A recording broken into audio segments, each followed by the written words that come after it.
Boa noite a todos. Hoje nós vamos fazer a palestra Como posso lidar com a dor de alguém que partiu, né? Vamos estar falando hoje um pouquinho sobre essa questão de lidar com o fenômeno da desencarnação, né? Com o fato da desencarnação.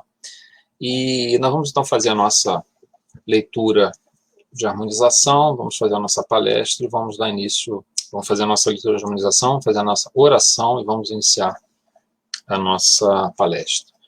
Do livro Pão Nosso, né, psicografia de Emmanuel, lição 55, Coisas Invisíveis. Porque suas coisas invisíveis, desde a criação do mundo, tanto o seu eterno poder como a sua divindade se estendem e claramente se veem pelas coisas que estão criadas. Paulo, em Romanos, né, capítulo 1, versículo 20. O espetáculo da criação universal é a mais forte de todas as manifestações contra o materialismo negativista, filho da ignorância ou da insensatez. São as coisas criadas que falam mais justamente da natureza invisível, onde a atividade se desdobre sem base. Toda forma inteligente nasceu de uma disposição inteligente. O homem conhece apenas as causas de suas realizações transitórias, ignorando, contudo, os motivos complexos de cada ângulo do caminho. A paisagem exterior que lhe afeta o sensório é uma parte minúscula do acerto das criações divinas, que eles sustentam o habitat, condicionado às suas possibilidades de aproveitamento. O olho humano não verá além do limite da sua capacidade de suportação.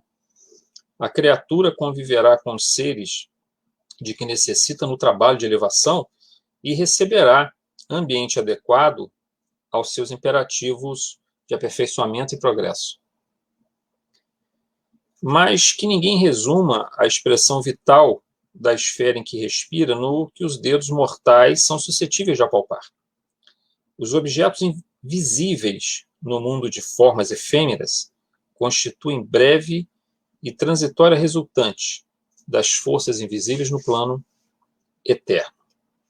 Cumpre os deveres que te cabem e receberás os direitos que te esperam. Faze corretamente o que te pede o dia de hoje e não precisarás repetir a experiência amanhã. Nós vamos então fazer a nossa oração de abertura dos nossos trabalhos para logo depois fazermos então a nossa palestra. Querido Mestre Jesus, nosso médico, nosso amigo, nosso mestre espiritual,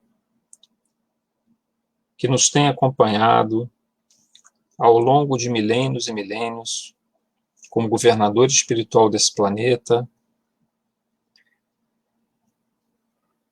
que coloca, Senhor, para nos ajudar, para nos apoiar, para nos envolver, milhares e milhares, centenas de milhares, milhões de espíritos trabalhadores abnegados que, em Teu nome, Senhor, intercedem por nós. Tu não só deixastes Tua imperecível mensagem, o Teu Evangelho e Tua exemplificação, para que, ao longo de inúmeras gerações, tivéssemos roteiro seguro para nos guiar nesses caminhos terrenos, mas nos dias de hoje, Senhor, Tu mais do que nunca se faz presente.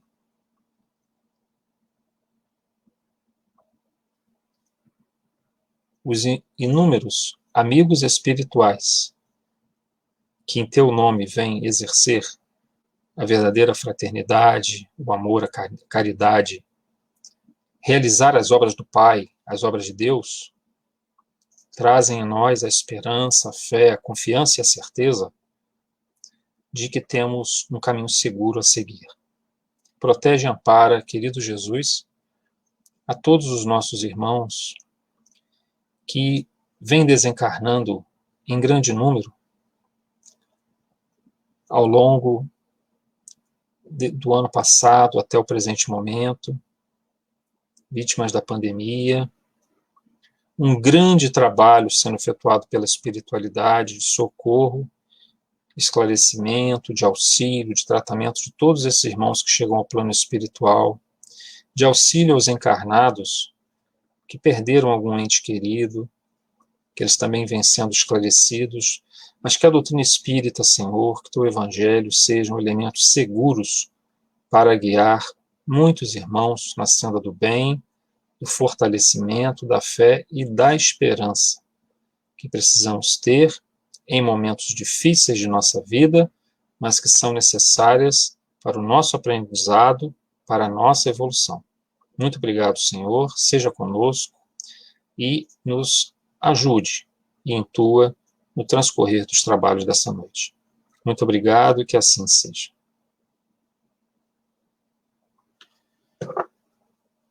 Muito bem, meus irmãos. Então, no tema de hoje, né, como eu posso lidar com a dor de alguém que partiu, né, de um ente querido, nós vamos iniciar esse estudo a partir de uma reflexão do início da nossa ligação religiosa, da nossa ligação espiritual, ou da nossa busca espiritual, tá? Isso é importante para depois nós chegarmos até a doutrina espírita e o que ela pode nos mostrar a respeito dessa questão que envolve a desencarnação, né, de muitos irmãos, né? Primeiramente, nós devemos nos lembrar que nós começamos a estagiar na condição assim de Homo sapiens, né? E talvez até no próprio registro fóssil, nas descobertas arqueológicas, nós vamos encontrar muito material de antigos agrupamentos humanos, onde estavam na condição de caçadores e coletores, e nesses agrupamentos humanos vamos identificar já há 30, 40, 50 mil anos atrás vestígios de uma busca espiritual, né? Então, por exemplo, até mesmo com o homem de Neandertal, que foi uma outra espécie que caminhou junto, há 30, 40 mil anos atrás, junto com o Homo sapiens na Europa, no Oriente Médio, muitos sítios arqueológicos de neandertais, eles mostram que os neandertais, alguns desses grupos, enterravam os seus mortos com as suas vestimentas, com a sua lança, com algum colar que ele tivesse, e qualquer objeto naquela época era extremamente valioso como elemento de sobrevivência, né? Então, por que enterrar um outro indivíduo da tribo, do grupo, ali, há 40 mil anos atrás, quando ainda estávamos num estágio de nossa consciência muito primário, muito primitivo, né? É porque já se observa naquela época a nossa tendência, a nossa busca de algo espiritual. Um dos fatores que podem, inclusive, explicar isso um dos fatores. Nós vamos ver um segundo fator também daqui a pouquinho. O primeiro fator é a mediunidade. A mediunidade acompanha o ser humano desde que ele desenvolve sua consciência. Aliás, a mediunidade se manifesta até mesmo nos animais. Nós temos essa informação, né? Alguns de nós já teve a oportunidade de ver a reação dos nossos cachorros, gatos, de cavalos, animais que têm uma sensibilidade sensitiva. Há um livro até do Ernesto Bozano chamado Os Animais Têm Alma, né? Assim que é o nome desse, muito interessante esse livro. Ele narra uma série. O Ernesto Bozano é um autor extraordinário dentro do movimento espiritualista, e ele fala de uma série de fenômenos envolvendo a percepção sensorial de animais em relação aos espíritos, né? Então, se até os animais já tinham e têm essa percepção, muito mais os seres humanos. Então, pelo fenômeno de evidência, se pode explicar a tendência dos indivíduos de começarem a entender que a vida não terminava ali na morte do corpo físico. Por isso, o indivíduo era enterrado com seus bens, para que quando ele despertasse na outra vida, eles entendiam, né, que ele levaria com ele aqueles objetos. Então, chegaria lá com aqueles objetos, às vezes com alimentos, né, que eram ali colocados. Há um fenômeno também muito curioso dentro desse estudo de sítios arqueológicos, que são as cavernas com gravuras e pinturas rupestres, que existem no mundo todo. Mas elas começaram a ser descobertas primeiro na Alemanha, depois na Espanha também, na Espanha e na Alemanha. Depois essas descobertas foram aparecendo em vários lugares do mundo. Pinturas feitas há 20, 30, 40 mil anos atrás. E algumas dessas cavernas eram nitidamente para cultuação, era para culto, para elemento de caráter religioso. Então, nós observamos que seja nos restos deixados nos agrupamentos humanos, possíveis de serem identificados. Não era muito fácil, porque eles não tinham casas, eles não tinham construções. As habitações eram feitas de uma forma muito precária. Eles eram caçadores-coletores. Nós éramos, né? Nós que estávamos lá éramos caçadores-coletores. Então, nós deixávamos, em geral, ficávamos algum tempo no local, caçávamos, coletávamos ali alimentos e saímos. E aí não sobrava muito registro disso. Mas em alguns locais foi possível se preservar, e são esses materiais que são estudados. Um agrupamento humano importante, quase praticamente, vamos dizer, uma civilização que deixou muito claro essa questão dessa percepção da vida após a morte, foram os egípcios, né? Há 2, 3, 4 mil anos atrás, até mais um pouquinho, já identificamos pirâmides, né? Onde o objetivo da pirâmide era principalmente um culto à imortalidade do faraó e da sua família. Então, ali ficavam o corpo do faraó, ficavam alimentos, moedas, vestuários e até escravos que eram mortos e deixados ali para que esses escravos, na vida póstuma, pudessem servir a esse faraó. Então, vocês observem como era ainda primitiva a nossa percepção dessa natureza espiritual. Então, nós falamos da mediunidade, mas um dos fatores, mediunidade principalmente de evidência, principalmente da evidência, que era a mediunidade mais assim aflorada, vamos assim dizer, na humanidade, desde essas eras mais antigas. A mediunidade, na sua expressão mais assim de psicografia, psicofonia, é uma coisa mais recente, né? Digamos assim, ela é de alguns poucos milhares de anos para cá e de forma mais intensa do século XIX para cá. Mas, se nós recuarmos mais no tempo, a evidência vai ter um papel mais importante. Mas existe um fator aí primordial. É aquele que se encontra na questão 621 do Livro dos Espíritos, né? Quando Kardec pergunta ao Espírito de Verdade, aonde está escrita a lei de Deus? E o Espírito de Verdade responde na consciência da criatura. Ora, então, se nós trazemos a lei de Deus na nossa consciência, ainda que de uma forma digamos assim, precária, primitiva e variável de acordo com o nível evolutivo de cada um, de acordo com o nível evolutivo, uma maior ou uma menor percepção do que é essa lei divina, né? Do que é essa lei de Deus. E aí, óbvio que a nossa percepção naquela ocasião, naquela época, ainda era reduzida, mas nós trazemos dentro de nós esses potenciais, essas sementes da divindade. Somos filhos de Deus. Então, nós somos levados quase que de uma forma inevitável na busca do sagrado, a busca do divino, né? A busca da transcendência, a busca da imortalidade. Isso é natural do ser humano, essa busca.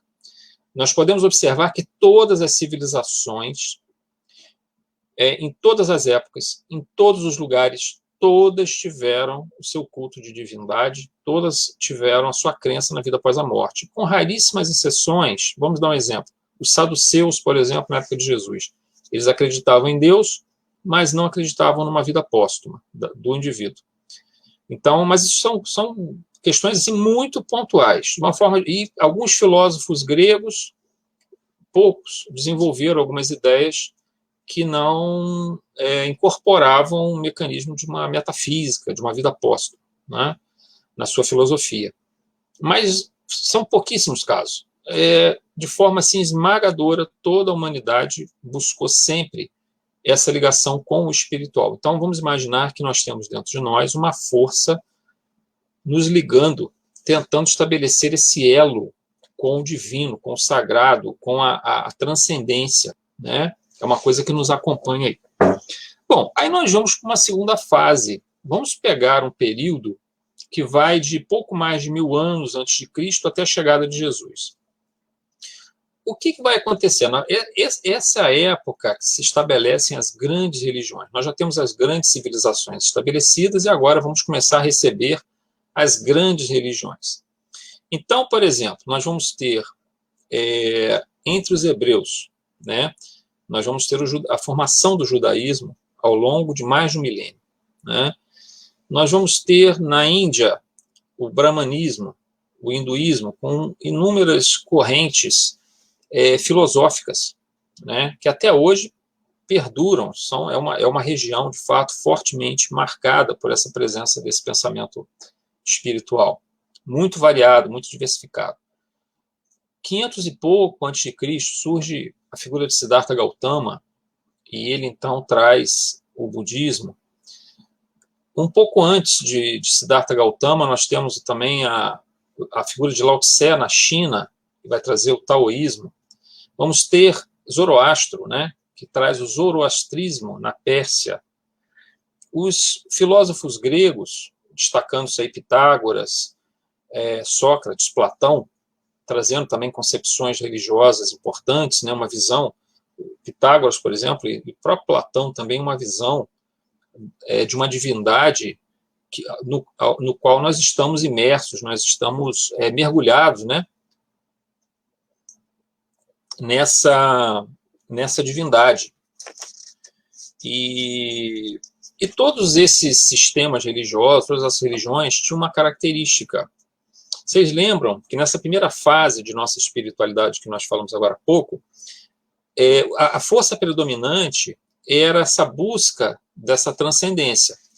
E nós tínhamos um elemento guia, que era a mediunidade, ajudando a estabelecer, vamos dizer assim, esse vínculo com a questão espiritual. Você via, por exemplo, imagine um Homo sapiens, há 30 mil anos atrás, né, nós há 30 mil anos atrás, vendo que se nós fôssemos médiuns, nós poderíamos estar vendo a figura de um ente querido, de um companheiro nosso, ou um filho, uma filha, um pai, uma mãe, que desencarnou, e a gente agora está vendo aquela figura ali. Então, isso é um elemento que ajuda a concepção dessa vida pós-morte. Né? Mas era ainda uma concepção muito primitiva. Isso leva a uma adoração. Primeiro, leva a um reconhecimento da vida após a morte, da existência de espíritos, e isso vai conduzir à ideia de divindade, de deificação. E aí, nesse primeiro estágio mais primitivo, nós vamos cultuar o vento, a água, o mar, a chuva, a colheita. Nós vamos cultuar vários deuses, todos eles relacionados a determinados aspectos da natureza humana e da convivência humana, das relações sociais e da nossa relação com a natureza. Tudo isso vai ser, até na guerra, você tinha um deus para a guerra, você tinha um deus para a doença, um deus para a cura. Então, nós começamos a estabelecer cultos variados, diversificados. Esse processo vai até, ou pelo menos com mais força, até o momento em que surgem os grandes sistemas religiosos, como esse que nós citamos aqui. E nesses sistemas religiosos surge um elemento aí fundamental, que é a presença de grandes missionários que encarnam, ou grandes médiuns, grandes que eu digo assim, médiuns com um grande potencial para canalizar essas informações que vinham do plano mais alto. Então, por exemplo, Siddhartha Gautama foi um grande missionário espiritual que veio. Jesus, ele vem de uma alta esfera da espiritualidade, e ele que está organizando o desenvolvimento todo aqui do nosso planeta, né? Desde a sua formação, continua como governador espiritual de nosso planeta, e ele vem o maior espírito que encarna na Terra. Então, nós sempre tivemos essa presença de grandes missionários vindo nessa fase das grandes religiões, dos grandes sistemas espirituais. No judaísmo, nós vamos ter também figuras de médiuns importantes, que eram os profetas, né? E mesmo Moisés tinha sua mediunidade muito forte. Então, assim, praticamente toda a Bíblia é marcada, boa parte dela é marcada, por indivíduos que têm uma missão, têm uma tarefa, mas também por médiuns, né? Que vão recebendo aí essas informações e vão criando os sistemas de doutrina, de filosofia e sistemas religiosos. Então, observem que agora nós temos dois fenômenos acontecendo. Se na primeira fase, no primeiro momento, que nós podemos marcar de 50 e poucos mil anos antes de Cristo, 50 e poucos mil anos atrás, até 1000 e poucos anos antes de Cristo, a nossa visão religiosa era muito primitiva, né? Mas era uma visão religiosa, era uma busca religiosa, né? Uma busca de espiritualidade, imperfeita sobre vários aspectos, mas era uma busca. Então era algo que de dentro para fora, algo que vinha do nosso íntimo. E o que acontece nos sistemas religiosos? Nós temos agora o encontro desse elemento que vem de dentro para fora com o elemento que vem de fora para dentro. O que é esse elemento que vem de fora para dentro? A revelação espiritual. Então você tem a busca do espiritual e a revelação espiritual que chega.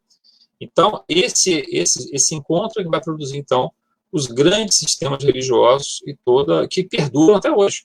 Todos esses grandes sistemas religiosos que nós citamos aqui, todos eles, até o zoroastrismo, ainda existe ainda, não existe muito, é bem pequeno, bem poucas pessoas, mas ainda existe ainda algumas pessoas que têm o culto de Zoroastro, né? Lá na região do Oriente Médio. Tá? Então, isso foi uma busca humana ao longo de todo esse tempo. Bom, nós vamos evoluindo, e surge, então, no século XIX, um movimento extraordinário, que nós chamamos de movimento espiritualista. Ele abarca todo o século XIX até os dias de hoje. Esse movimento continua. Mas ele foi muito intenso no século XIX, início mais intenso do ponto de vista da ocorrência de médiuns e da mediunidade. Tá? Então, o que marcou o movimento espiritualista? Ele é marcado pela encarnação de muitos médiuns em todo o mundo ocidental. Ele é muito voltado para o mundo ocidental, quer dizer, o mundo, não que o mundo oriental esteja ao relento, esteja ao desabrigo aí das forças superiores. Não, ali o trabalho também está sendo realizado. Mas para o mundo ocidental veio esse movimento espiritualista. E ele é marcado por isso, pela encarnação de muitos médiuns, pela chegada de missionários, como foi o caso de Allan Kardec, né, Hippolyte Léon Denisard Rivail, e de espíritos que se vinculavam a esses médiuns para trazerem mensagens. No caso da doutrina espírita, a falange do espírito de verdade, que se liga a Kardec, mas é claro que isso aí já Allan Kardec, mas isso já havia ocorrido antes de Kardec reencarnar. Esse processo já estava todo planejado, obviamente, né? Ele apenas, quando chega em 1854, que Kardec começa a ter as primeiras informações das mesas girantes, aí já começa a se intensificar novamente essa ligação, que acaba, em 1856, ele entrando de cabeça dentro desse trabalho, se dedicando integralmente à busca da doutrina, a realização da doutrina espírita, né? Mas foi basicamente o que marca o início do moderno espiritualismo, é isso, é a encarnação de muitos médiuns e a chegada de muitos espíritos que vão se manifestar através de muitos médiuns, tá? E também a encarnação de missionários, que vão... porque a gente tem a figura de Kardec, que é a figura mais importante para nós dentro do espiritismo. O espiritismo, ele é uma vertente, é um subconjunto do movimento espiritualista. O movimento espiritualista é uma coisa assim, que abrange vários países, né, muitos países, visões até diferentes da questão espiritual. O espiritualismo americano é diferente do espiritualismo inglês, que é diferente do espiritualismo da França, que ficou diferente do espiritualismo no Brasil, um pouco diferente. Então, mas os movimentos espiritualistas foram surgindo. Nos Estados Unidos chama-se muito Nova Era, né? O movimento espiritualista lá. Mas na França surge com a figura de Kardec, com o trabalho de Kardec junto ao Espírito de Verdade, surge a doutrina espírita, surge o espiritismo. Então, o espiritismo ele surge dentro do movimento espiritualista, mas esse movimento espiritualista ele é uma coisa mais ampla, não no sentido doutrinário, é mais ampla no sentido de abrangência da fenomenologia mediúnica. Tá?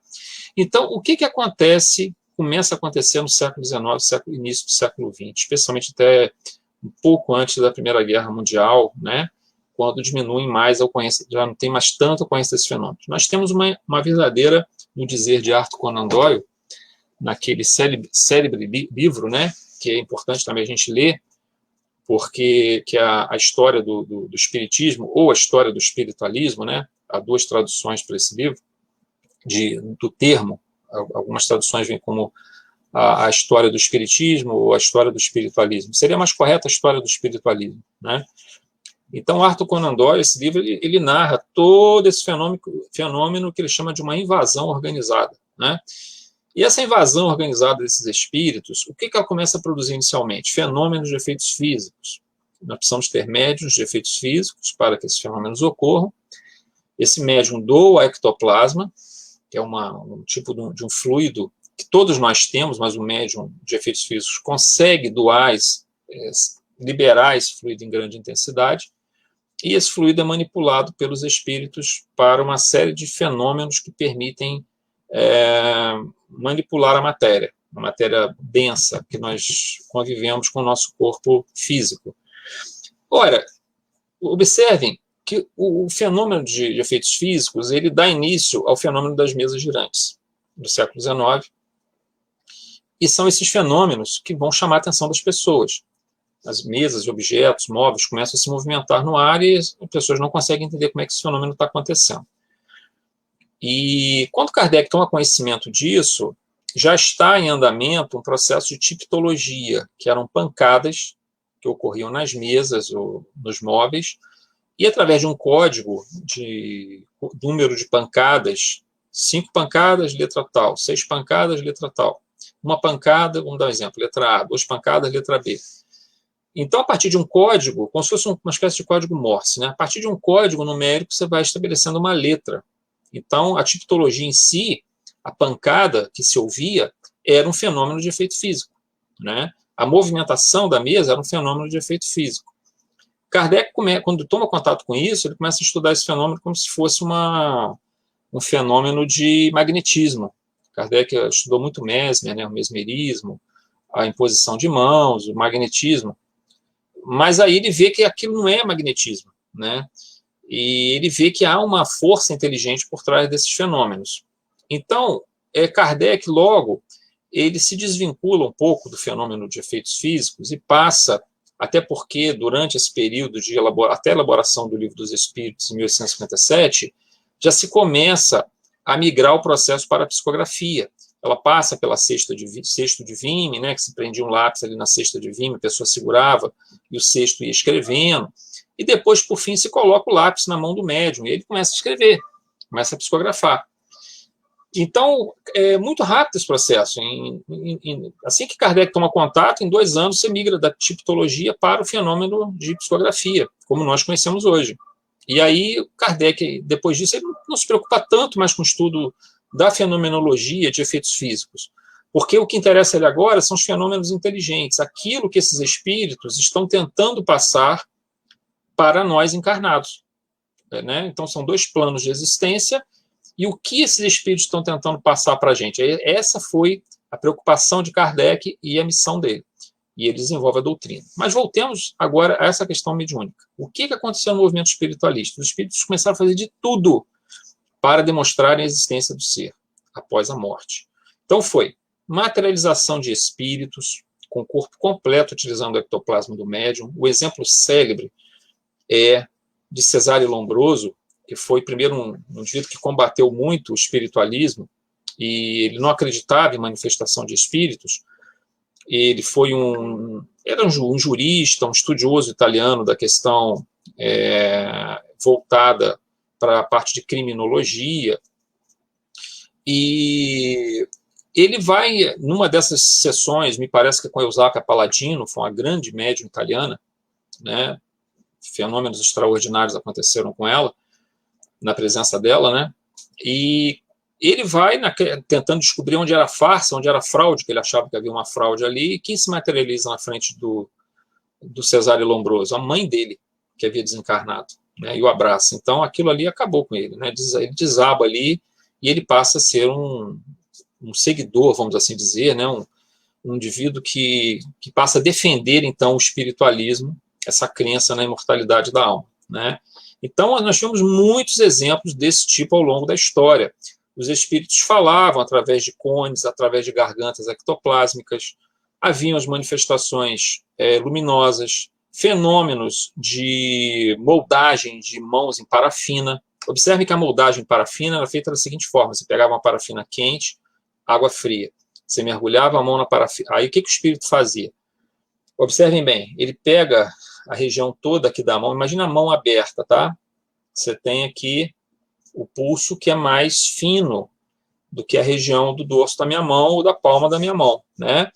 Aí o espírito materializado mergulhava a mão na parafina quente, mergulhava a mão na tina de água fria. Mergulhava, aí aquela parafina secava, uma camada fininha, ele mergulhava novamente a mão na parafina quente, aí dava mais uma segunda camada, mão na água fria. E fazia isso sucessivamente até que, após várias camadas de parafina, ficava uma luva grossa na mão. A mão se desmaterializava, né, e ficava aquela luva formada de parafina, de cera. Só que aí, o mais interessante é isso, além dele deixar as formas das mãos, às vezes na forma de uma... Aí não era... Aí o pessoal fala, mas é o médium que fez algum truque, mas a forma da mão era a forma, às vezes, de uma criança, era uma forma que é totalmente diferente da mão do médium, deixava impressões digitais, deixava detalhes das linhas das mãos, diferentes do médium, e mais importante ainda, o pulso, que é mais fino do que o dorso ou a palma da mão, a luva ficava perfeita. Como é que você vai tirar, se fosse uma fraude, como é que você conseguiria tirar a tua mão de uma luva de parafina extremamente sensível sem quebrá-la, né? Ela já estava dura, né? Ela já tinha sido resfriada. Então, esse foi um dos fenômenos mais importantes também de comprovação. E aí vem muitos outros, né? A psicografia também trazia informações importantes nos processos de psicografia e psicofonia, que os familiares, nem os familiares conheciam, de identificação daquele que desencarnou, correspondências cruzadas, ou seja, vários médiuns, 2 ou 3 médiuns, recebiam a mesma mensagem em partes, elas não faziam sentido. Quando se juntavam essas mensagens, observava que era o mesmo espírito que estava mandando parte da mensagem para cada médium. Isso chamou um fenômeno que aconteceu na Inglaterra de correspondência cruzadas. E envolveu alguns sábios importantes, como Oliver Lodge, né? E Frederick Mears foi um dos que trouxe mensagem através de correspondência cruzada, um grande estudioso da parte psicológica e também da parte espiritualista, na Sociedade de Pesquisas Psíquicas de Londres, que é da onde Bosano, inclusive Ernesto Bosano, tira muito do material de pesquisa dele, né?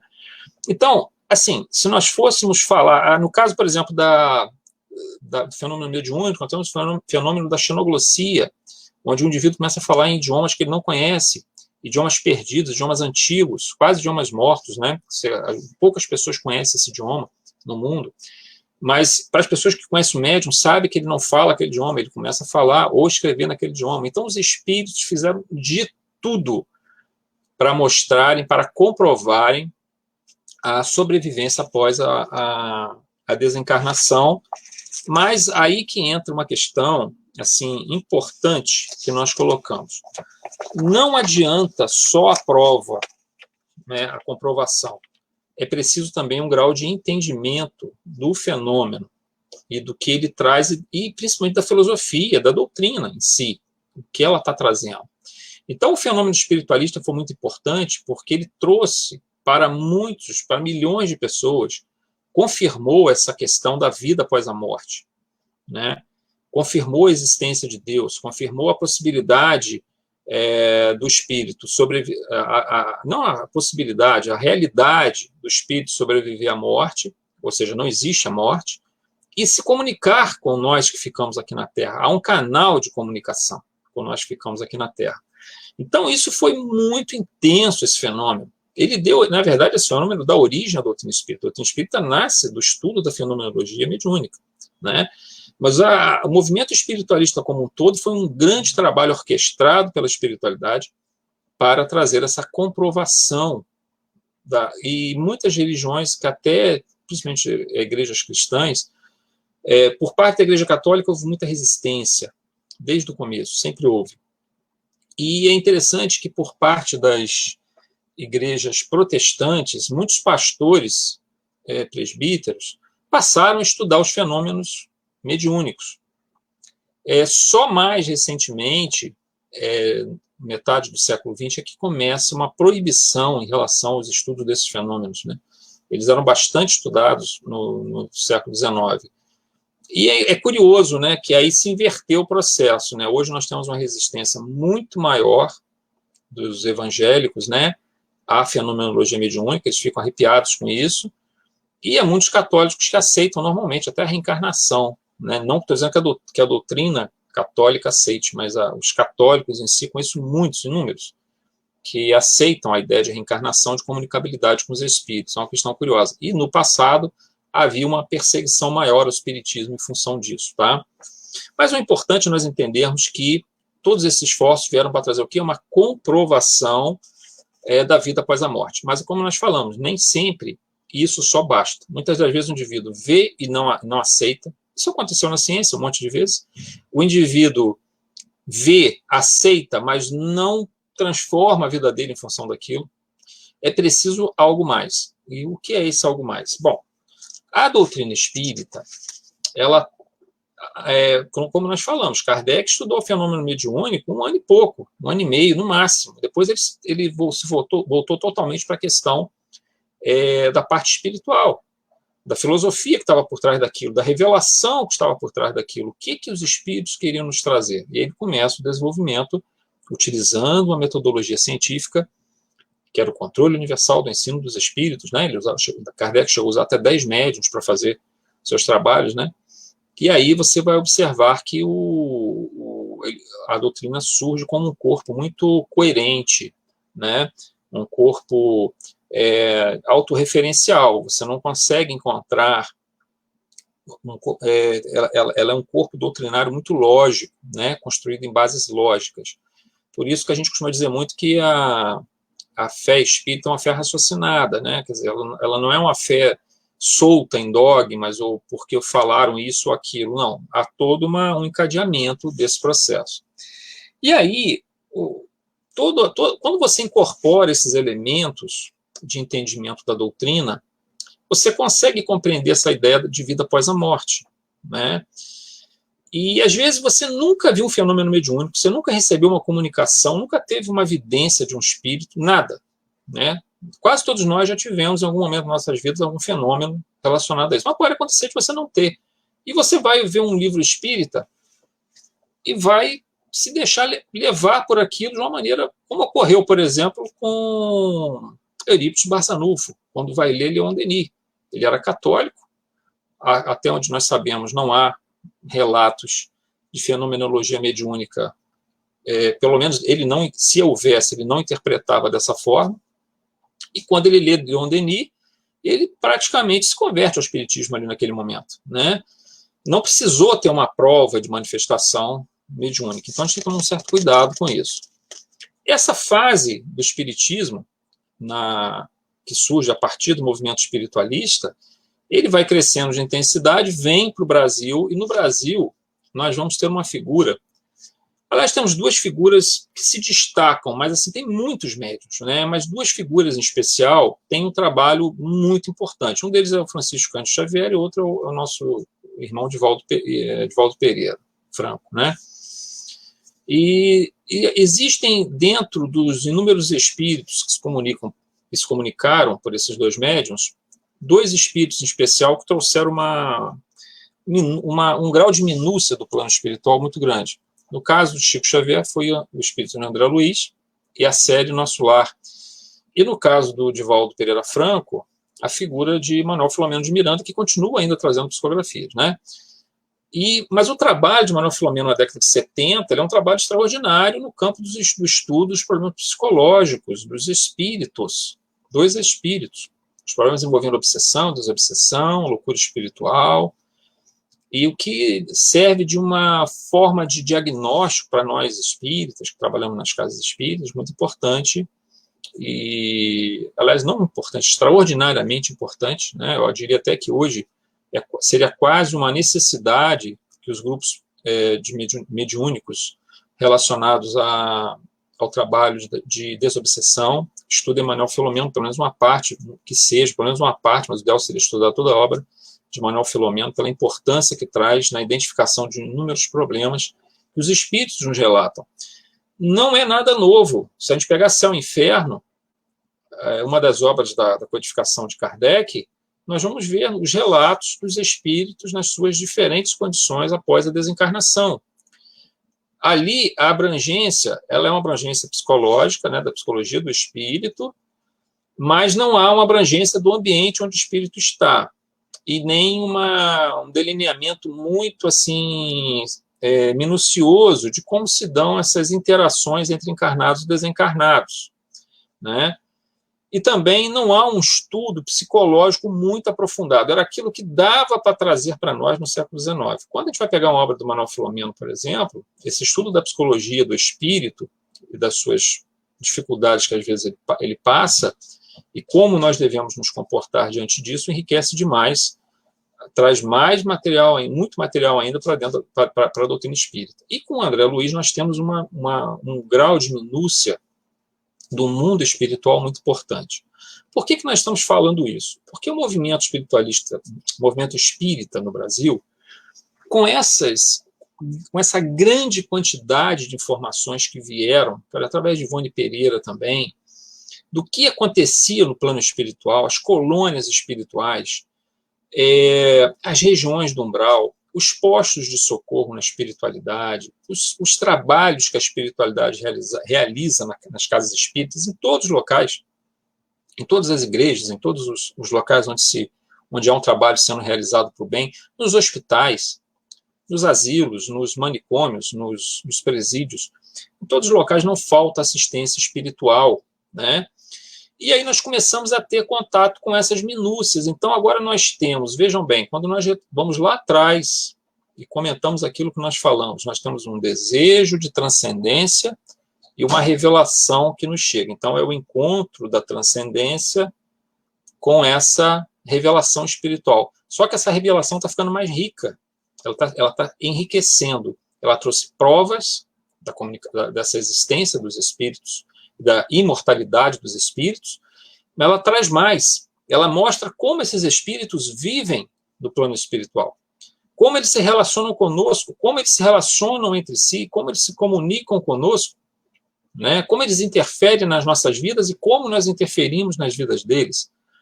Então, nós temos dentro desse processo uma evolução extraordinária na forma como essa revelação se dá.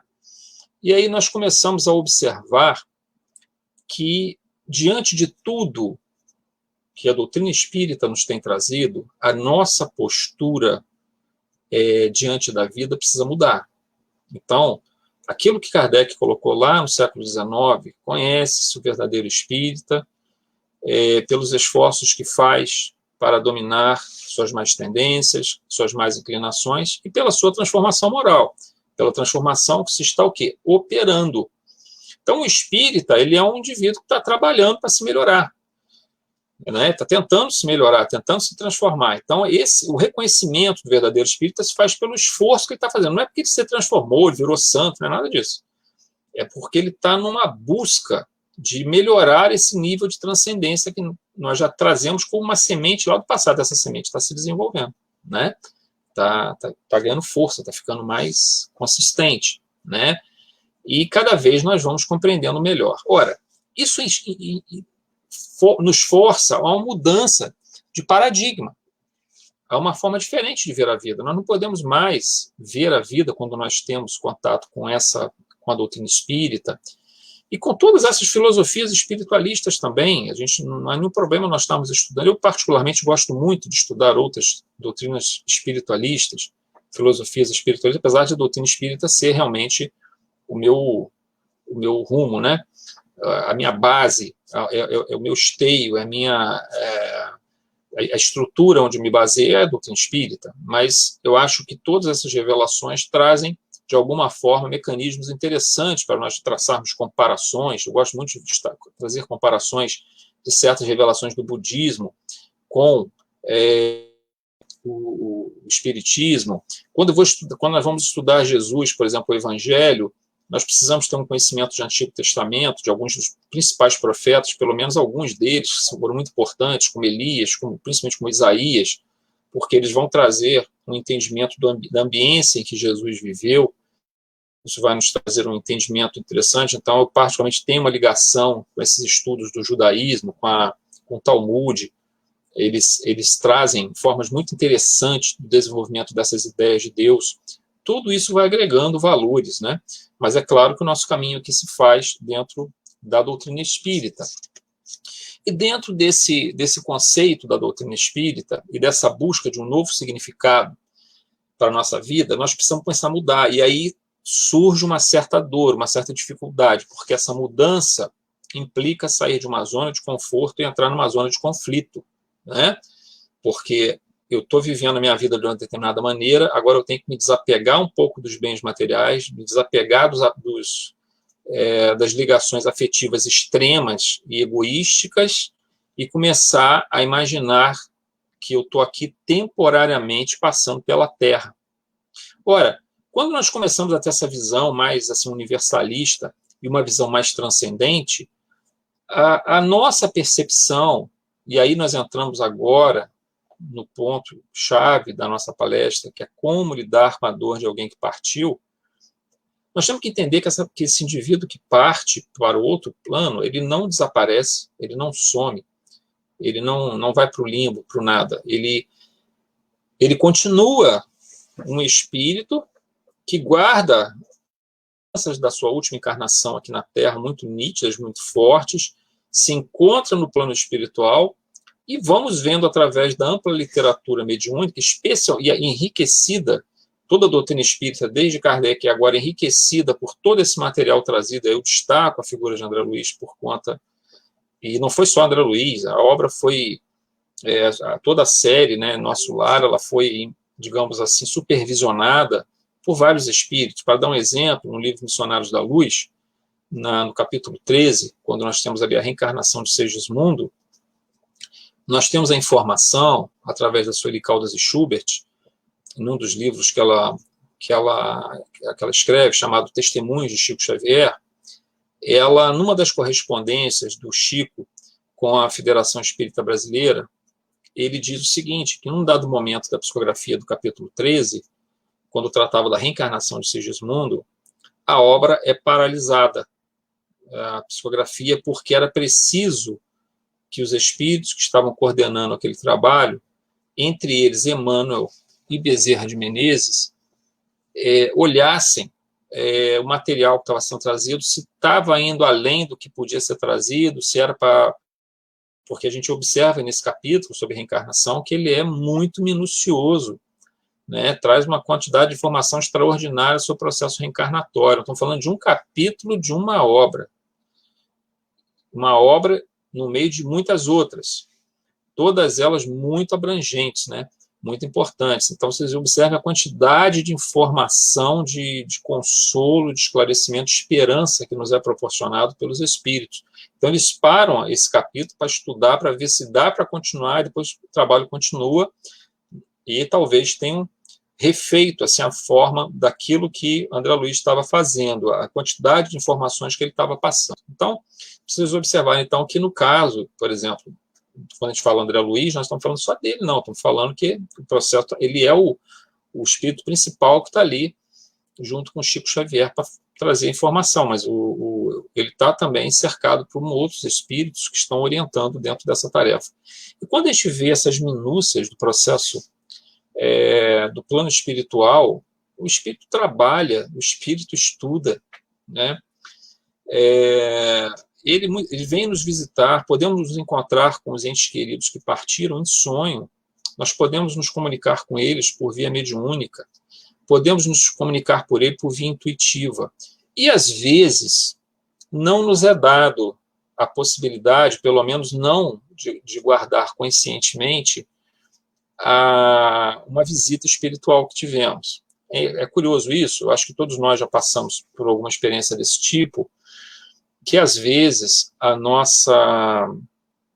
uma experiência qualquer que tivemos na espiritualidade nos fica muito gravadas. Eu tive sonhos muito que ficaram gravados há muitos anos que eu tive esses sonhos, né, quando os meus avós desencarnaram.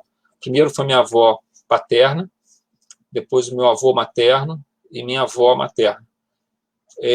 Eu tive sonho com os três, sonhos muito intensos. Assim, eu gravo até hoje o que eles me falaram das dificuldades iniciais que eles tiveram, que é a dificuldade natural nossa, de adaptação ao plano espiritual. 2 deles me falaram. A minha outra avó materna, eu não conversei com ela, mas eu via ela rejuvenescida e ela manifestava uma grande preocupação, assim, como alguém que está indo realizar uma tarefa importante. E logo depois minha mãe fica doente, né? Ela tem leucemia e em 2016, em agosto de 2016, ela desencarnou. Então, esse sonho com a minha avó foi um pouco antes. Eu acho que minha avó já estava, de alguma forma, dando uma mensagem no sentido dessa preocupação com a minha mãe, com tudo que ela ia passar, né? Todo o processo ali que teve de tentar fazer o tratamento e depois não deu certo e ela acabou desencarnando. Então, nós temos essas situações, esses encontros na espiritualidade. E, às vezes, não conseguimos, ou pelo menos não nos lembramos, né? Provavelmente encontramos, mas não nos lembramos. Mas é extremamente confortador aquilo que a espiritualidade nos ensina, o que está nos livros, o que ficamos sabendo através de mensagens mediúnicas. Essas provas e principalmente o corpo doutrinário, com toda essa quantidade de informações, ela nos deixa mais preparados. Há uma questão dessa dor, de lidar com essa dor, que ela é para nós, porque todos nós vamos passar por isso, todos nós vamos perder, entre aspas, né, porque nós não perdemos, só ficamos afastados um pouquinho, temporariamente, no tempo e no espaço, durante algum tempo, mas depois nós nos juntamos de novo. Voltamos a encontrar de novo esses entes queridos, e até, como falamos, até durante essa encarnação podemos estar encontrando em sonho, em visitas de desdobramento, em mecanismos intuitivos, mensagens mediúnicas e por aí vai, né? Nós podemos estar tendo essa experiência. Então, é uma coisa para nós e é uma coisa para nós ajudarmos os outros. Na casa espírita, nós temos observado que quando nós somos chamados para esclarecer, para consolar alguém que perdeu um ente querido, então vamos usar esse termo perdeu, mas sempre com essa ressalva, que esse termo não é muito correto, né? Perdeu como se não fosse achar mais, não. É apenas essa breve separação. Mas vamos lá. Quando a pessoa tem essa perda de um ente querido, e nós somos chamados a conversar com ela, a gente sente que praticamente todas as vezes o esclarecimento que a gente traz e a certeza que a gente passa para essa pessoa alivia em muito a dor dela. Porque você desperta dentro dessa pessoa a esperança, a fé, a confiança. Ela sabe que aquele ser querido não se perdeu, né? Não acabou, ele continua vivo, né? E isso é maravilhoso, você ver a pessoa ter essa nova perspectiva, porque isso vai ajudá-la também a encarar a vida como ela tem que ser encarada, no seu sentido relativo, porque nós não podemos nos apegar à matéria e achar que vamos aqui viver para sempre, não, nós vamos passar por várias encarnações e desencarnações. Eu tenho uma experiência pessoal, né, que eu vivenciei em 2012, 10 de março de 2012, né, que foi a desencarnação do meu pai. E eu acho que isso mostra muito para a gente, eu gosto, de vez em quando, de estar falando sobre essa experiência, apesar de ser uma coisa assim, muito pessoal, né, mas eu acho que é algo que mostra o quanto é importante nós introjetarmos, né, nós aprendermos, nós vivenciarmos essa literatura espiritual trazida pelos nossos irmãos, nossos mentores, né, através da doutrina espírita. Como é que isso nos dá uma força, uma capacidade de lidar com esses momentos difíceis? O meu pai, ele tinha Alzheimer e piorou o quadro dele, o Alzheimer no final foi produzindo micro AVCs, ele foi internado e o quadro dele foi piorando, né? Ele ficou internado, né, num quarto particular, nós ficávamos de noite lá, às vezes eu ficava, às vezes minhas irmãs ficavam, minhas irmãs moram em outros, uma irmã minha mora no Paraná, outra mora no Rio de Janeiro, mas elas vieram para cá e nós íamos ali revezando, né? À noite no hospital, ou de dia, ia ficando. E aí, quando chegou num sábado de madrugada de um sábado, do dia 10, quando o quadro do meu pai tinha piorado muito, eu não estava no hospital nessa hora, eu estava em casa, estava dormindo, estava eu, minha esposa e meu filho, o caçula, né, que hoje ele está com 14 anos. Ele tinha acordado, isso foi mais ou menos nesse mesmo horário que meu pai estava desencarnando, ele acordou e pediu à mãe dele para fazer uma oração com ele, fazer um Pai Nosso junto com ele. E ele sempre teve uma mediunidade muito aflorada, agora ela está menos aflorada, mas ele teve uma mediunidade muito aflorada. Ele, na época da minha mãe também, quando minha mãe visitou a gente pela última vez aqui, quando ela estava piorando, a gente não sabia ainda, mas estava começando a piorar o quadro. Estava bem, mas a gente, na verdade, os remédios estavam deixando de fazer efeito. Esse meu filho começou a chorar e falou com ela que era a última vez que ela ia vir aqui em Vassouras, e realmente foi, né? E a gente acabou visitando ela algumas vezes no Paraná, mas ela foi a última vez, de fato, que ela veio aqui. Então, observem como é que esse fenômeno, esse mecanismo se manifesta. Mas nessa questão do meu pai, quando foi de madrugada, devia ser umas 3 da manhã, que o telefone toca, te dá aquele pulo da cama, porque você dorme ou não dorme direito, porque você sabe que a qualquer momento o telefone pode tocar, quando você tem essas situações na família. E aí minha irmã me ligou e falou assim: Ronaldo, o pai morreu. Aí eu falei: não, estou indo para aí. Aí desliguei o telefone, fui me arrumar para ir para o hospital. Daqui a pouco toca de novo o telefone. É minha irmã de novo. Ela falou: Ronaldo, o pai voltou. Ele está esperando outra vez. Eu estou achando que ele não quer partir enquanto você não chegar. Eu falei: não, eu já estou indo para aí. Eu já estou me arrumando. Aí voltei, acabei de me arrumar, fui rápido para o hospital. Quando eu cheguei lá, meu pai estava assim, em coma, né? E estava respirando muito, com muita dificuldade, né? Assim, muito fraquinho. E ele tinha tido a parada, aparentemente tinha morrido, e voltou de novo. Quando eu cheguei, eu sentei perto dele, segurei a mão dele e comecei a orar com ele. E falando com ele, para ele ficar tranquilo, para ele não ter medo, né? Que quando ele fosse para o plano espiritual, quando ele desencarnasse, fosse para o plano espiritual, entes queridos, a avó Margarida, né, que era a mãe dele, minha avó, ia estar esperando ele lá, que ele ia estar sob a proteção de Jesus, que ele ficasse tranquilo. E fui orando também. Minhas irmãs estavam no quarto, minhas 2 irmãs e mais uma enfermeira que ajudava a cuidar. E quando passou assim mais ou menos uns 12 minutos, né, 12 minutos, 15 minutos conversando no ouvido dele devagarzinho, ele foi diminuindo a respiração, e ele desencarnou, né? Naquele momento ele desencarnou. Aí eu chamei minhas irmãs, elas vieram, nos demos as mãos, fizemos uma oração em volta dele. Então foi um momento em que não houve aquele desespero, você se jogar em cima do corpo e gritar, e, sabe? É claro que há uma tristeza, você não vai deixar de estar triste, mas havia uma plena consciência dentro de mim de que meu pai estava vivo, estava só num outro plano, e que quanto mais tranquilo eu ficasse, e quanto mais tranquilo minhas irmãs ficassem, e depois elas tinham que dar notícia para minha mãe, então era uma preocupação também, mas o quanto mais tranquilo nós ficássemos, mais tranquilo o espírito dele ia ficar. Então, eu acho que talvez aqueles minutos que Deus me concedeu com meu pai tenham sido os momentos de maior intimidade que eu tive com meu pai durante toda a minha vida.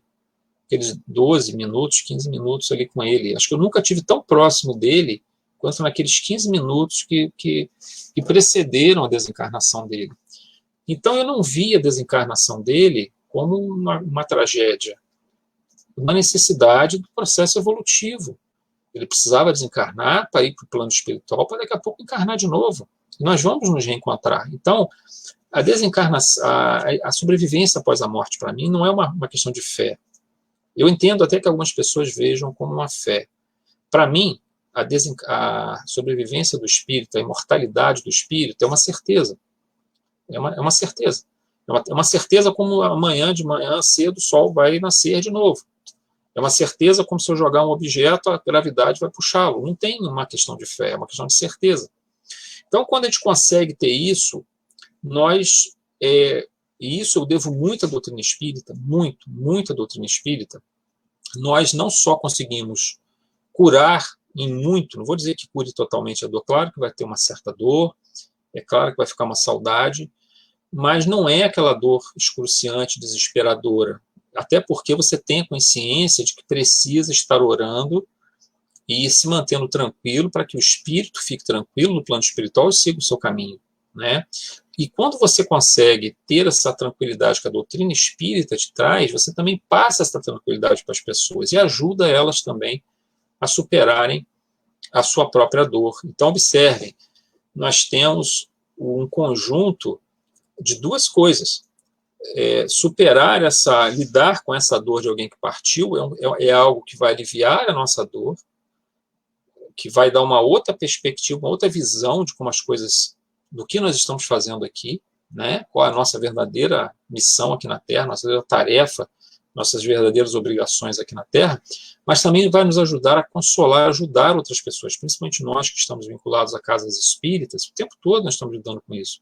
O tempo todo nós estamos lidando com pessoas que nos procuram em busca de um esclarecimento, de um auxílio, para entender o que aconteceu, por que aquele ente querido, né, teve que morrer. E nós vamos explicar que ele não está morto, ele está vivo. E eu acho que isso, revestido de toda essa informação minuciosa que a espiritualidade nos trouxe, né, destacamos aqui André Luiz, mas a própria Ivone Pereira, as obras de Ernesto Bozano, você vai observar lá, por exemplo, A Crise da Morte, do Ernesto Bozano, um livro extraordinário, né, falando sobre como se processam esses processos de adaptação no plano espiritual do indivíduo que desencarnou.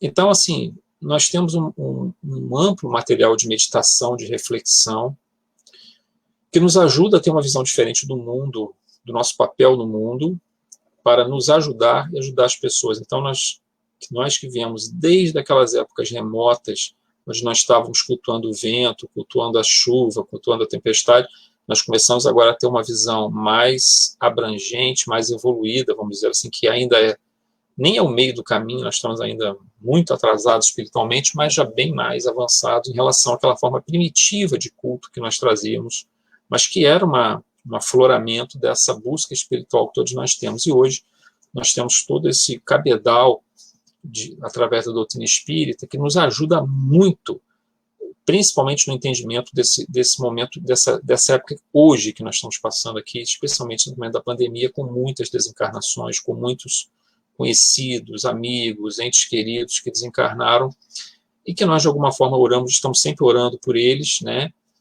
Nos é pedido sempre orações por muitas pessoas que desencarnam da Covid.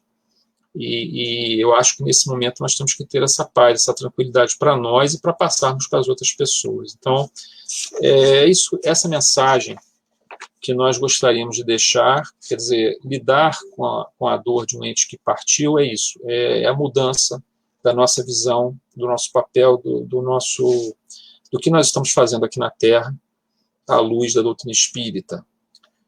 Porque, observem, nós já estamos aqui já finalizando, mas só para um último adendo a isso, nós falamos, todas essas formações das grandes religiões que nós citamos como uma segunda etapa, cerca de 1000 anos antes de Cristo, 1000 e poucos anos antes de Cristo, até a vinda de Jesus, a formação desses grandes sistemas religiosos que nós citamos aqui, eles não trazem, eles são muito, muito importantes, mas eles não trazem esse nível de detalhamento do plano espiritual que a doutrina espírita traz. Não há nenhuma outra doutrina, pelo menos que eu conheça, doutrina filosófica, espiritualista, religião, que traga um nível de detalhamento do mundo espiritual, de como os espíritos vivem e como eles se relacionam conosco.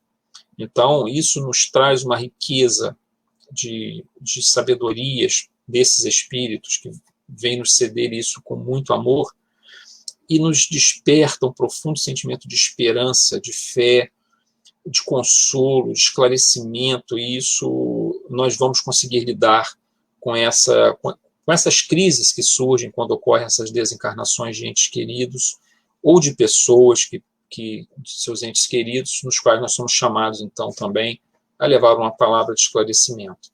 Então, meus irmãos, nós vamos fazer a nossa oração, encerramento, né, esperando que essas reflexões que fizemos na noite de hoje possam ser úteis aí para todos nós, né? Principalmente nesses momentos difíceis que estamos aí passando. Então, nós vamos fazer a nossa oração pedindo a Jesus, nosso Mestre, a Deus, nosso Pai, Criador de amor e bondade, de infinita justiça, de infinita misericórdia e compaixão, de infinita sabedoria, em cujas leis estamos envolvidos, mergulhados, em Jesus, nosso Mestre, que tem olhado por nós, milênios e milênios e milênios, enviando seus missionários à Terra, encarregando uma enorme equipe de espíritos, trabalhando a serviço do Pai, para melhorar as condições humanas, coletivas e individuais. E aos mentores amigos que nos têm abraçado carinhosamente, nos têm ajudado a vencermos as nossas próprias dificuldades em entender o nosso papel aqui na Terra. Querido Jesus, abençoe e proteja a todos nós, a todos que estão conosco nesse momento, neste trabalho, participando desta reunião, aos nossos queridos amigos. Proteja também, querido Mestre, nesse momento, a toda a nossa sofrida humanidade, nesses momentos que estamos vivendo. Que os nossos pensamentos, as nossas vibrações sejam muito vigiadas para podermos ajudar com as nossas orações e as nossas reflexões aos espíritos que trabalham arduamente para ajudar todos aqueles que estão desencarnando em grande número por conta da pandemia, e aos entes queridos que aqui ficaram e que também precisam ser esclarecidos, consolados, e aos doentes que precisam se recuperar. Há um imenso trabalho da espiritualidade em andamento. Que possamos, Senhor, de alguma forma, cultivando pensamentos positivos, colaborar com a espiritualidade no transcorrer desse difícil período que a humanidade precisa passar. Muito obrigado, Senhor. Que tua paz esteja conosco por hoje e sempre. Que assim seja, graças a Deus. Muito obrigado, meus irmãos, e boa noite a todos.